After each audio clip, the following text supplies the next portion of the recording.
Gold trusted gold buyers. మీరు తాకట్టు పెట్టిన బంగారాన్ని విడిపించి ఈ రోజు ఉన్న మార్కెట్ ధరకు కొనబడను. నీకోసం సినిమాకి నాకు తెలిసినంత వరకు జీరో బడ్జెట్, అస్సలు డబ్బులు లేకుండా తెరకెక్కిన సినిమా అది. చాలా మినిమం డబ్బులు. అంటే స్టార్స్ని, ఆ సినిమాలో వర్క్ చేసిన స్టార్స్ అನ್ನು ఇప్పుడు వాళ్ళు స్టార్స్ కానీ, డైరెక్టర్ కానీ, హీరో కానీ, సినిమాటోగ్రాఫర్ కానీ కనీసం వాళ్ళకి వెహికల్స్ పెట్టే స్తోమత కూడా లేదు ఆ సినిమాకి. అలాంటి సినిమాకి మీకు ఛాన్స్ వచ్చింది, అద్భుతమైన సంగీతం ఇచ్చారు. కమర్షియల్గా పే చేశారా మీకు నీకోసంకి? నాకు ఫ్రాంక్గా అంటే ప్రొడ్యూసర్లు తిట్టుకుంటానేమో, నాకు రెమ్యునరేషన్ అయితే ఇవ్వలేదు నీకోసంకి.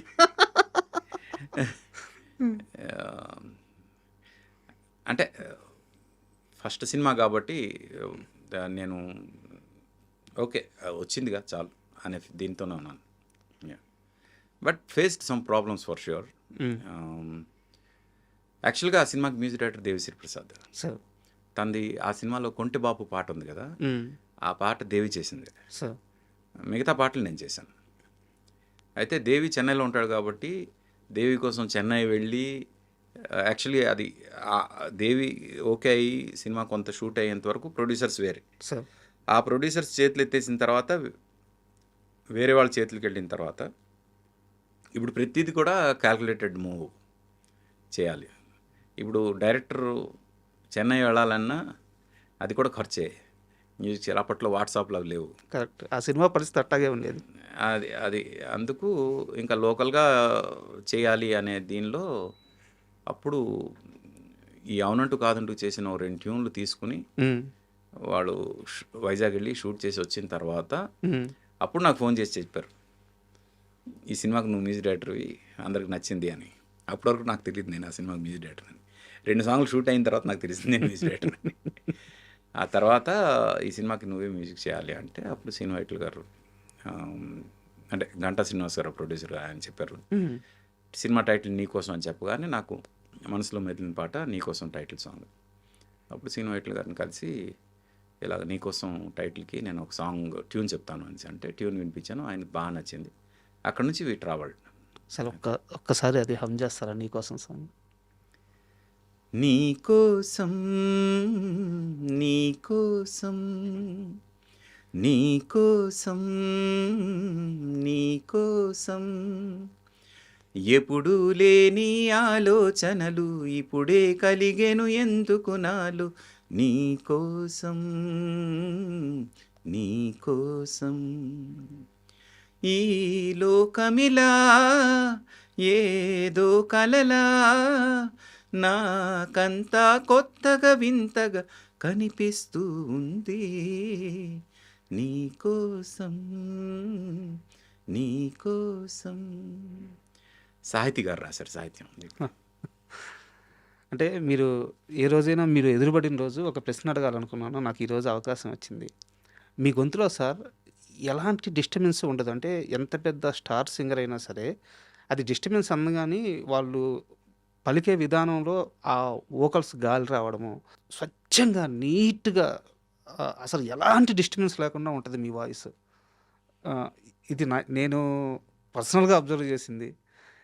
ఎలా ఇది ఫస్ట్ నుంచా ఏమైనా కేర్ తీసుకున్నారా? మా అమ్మ నాన్నకి థ్యాంక్స్ చెప్పాలి ఈ జీన్స్ ఇచ్చినందుకు.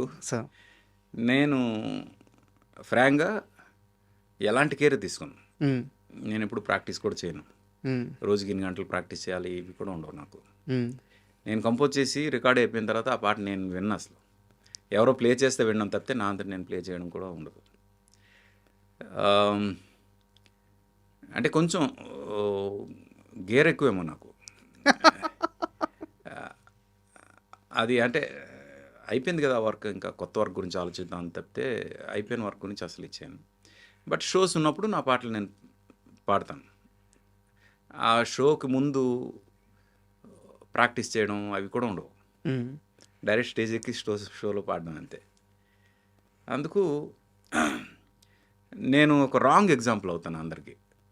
నా గురించి ఏం చెప్పినా అప్పుడే ఐస్ క్రీమ్ తిని మైక్ ముందుకెళ్ళి పాడమన్నా పాడేస్తాను. సింగర్స్ ఇలాంటి కేర్లు తీసుకోవాలి అని ఏవైతే ఉంటాయో అవి ఏమి కూడా నేను తీసుకున్నాను. అందుకు నేను నా గురించి ఏం చెప్పినా ఆర్పి ఎలా ఉన్నాడు కదా మనం కూడా అది ఫాలో అవుదాం అనుకుంటే మిగతా వాళ్ళు ఒకళ్ళు ఎఫెక్ట్ అయితే దానికి నేను కారణం అవుతాను కాబట్టి ఇవేమి నేను చెప్పను. ఒక రకంగా దేవుడిచ్చిన అదృష్టం అనుకోవచ్చు. అందుకే నేను మా అమ్మ నాన్నకి క్రెడిట్ ఇవ్వాలనుకుంటున్నాను. ఎందుకంటే వాళ్ళ వల్లే ఈ ఈ గొంతు వచ్చింది కాబట్టి సార్, వాళ్ళదే ఈ క్రెడిట్ అంతా. ఆర్పి పట్నాయక్ తేజ అసోసియేషన్ అంటే అందరూ చిత్రం మూవీ అనుకుంటారు, కానీ చిత్రం కంటే ముందు మీ ఇద్దరు కలిసి ఒక ప్రాజెక్ట్ చేశారా, ఎక్కడో ట్రావెల్ అయ్యారని తెలిసింది, కరెక్టేనా? చిత్రం కన్నా ముందు తేజ గారు ఒక సినిమా కెమెరా చేస్తున్నారు. ఆ సినిమాకి జగదీశ్వర్ రెడ్డి అని ఆయన ఇది డైరెక్టర్. దానిలో ఒక పర్టికులర్ సిచ్యువేషన్కి ఒక థీమ్ కావాల్సి వచ్చింది. ఆ థీమ్ నేను కంపోజ్ చేశాను. బట్ సినిమాలో ఆ థీమ్ లేదు. అప్పుడు తేజ గారికి నా వర్క్ మీద ఒక నమ్మకం ఉంది. ఆ థీమ్ కంపోజ్ చేసినప్పుడు అది సినిమాలో ఎందుకు లేదో నాకు తెలీదు. బహుశా మెయిన్ మ్యూజిక్ డైరెక్టర్ ఎవరైతే ఉన్నారో వాళ్ళు వేరే వాళ్ళ థీమ్ పెట్టడానికి వీల్లేదని అబ్జెక్ట్ చేశారో ఏంటో మరి తెలియదు. కానీ but that was much better theme than the original theme that was used for the movie. ఆ సినిమా పేరు అవి అడగొద్దు. అందుకు తేజ గారికి బహుశా దాని మీద కూడా గురుండి ఉండొచ్చు దీని గురించి.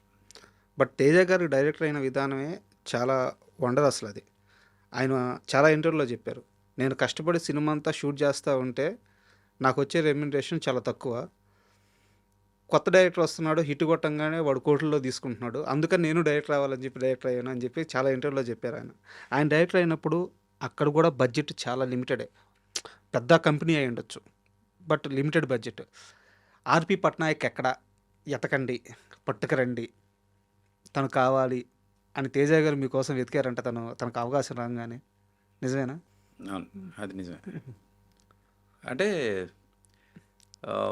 ఆ బడ్జెట్లో చెన్నై వెళ్ళి రికార్డ్ చేసేంత ఛాన్స్ లేదు.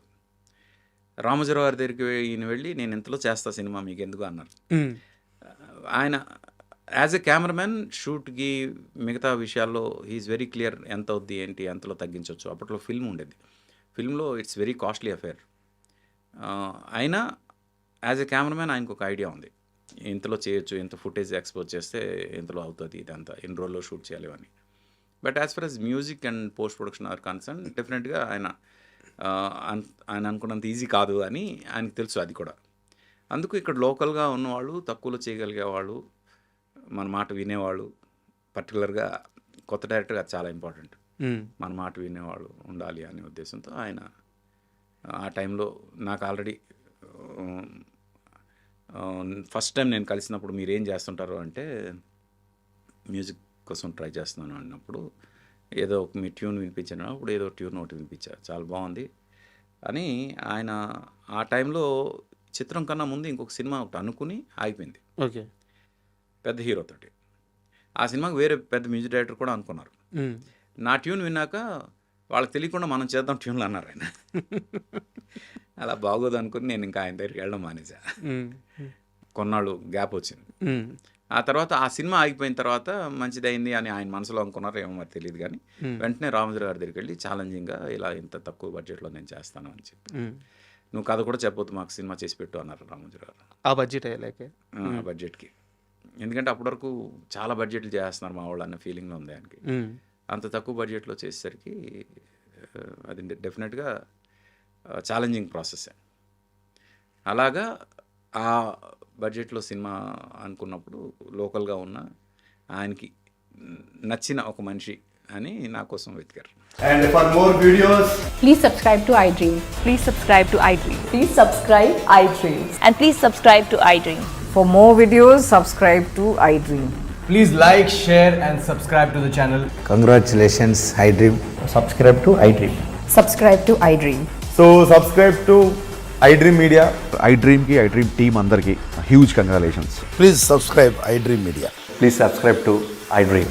Subscribe iDream. Please subscribe to iDream. iDream అంటే నా కళల ఛానల్ను సబ్స్క్రైబ్ చేసుకున్న నోరు తిరుగుతలేదు, మీరైతే గంట గుర్తు కొట్టండి. For more such videos, please subscribe to iDream. Subscribe to iDream. Please subscribe to iDream. Please subscribe iDream Media. Please do subscribe to iDream. Please subscribe to iDream Media. For best entertainment and information, please subscribe iDream. And don't forget to subscribe to iDream.